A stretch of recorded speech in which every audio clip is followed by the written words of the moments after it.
Welcome to my backyard compost pile. I'm here to introduce you to the superhero of the soil, the earthworm.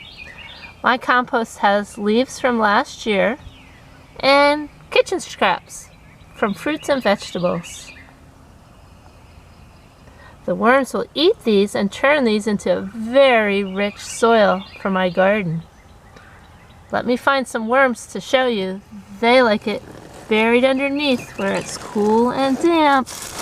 We're going to go in deeper.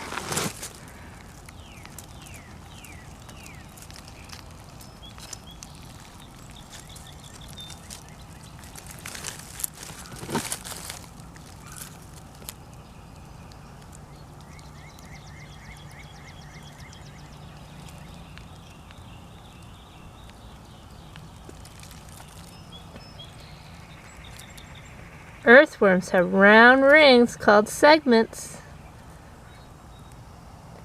As they eat pieces of soil and food, it travels down their body and comes out the other end as droppings. Those droppings are called castings, and that makes super rich soil for gardeners.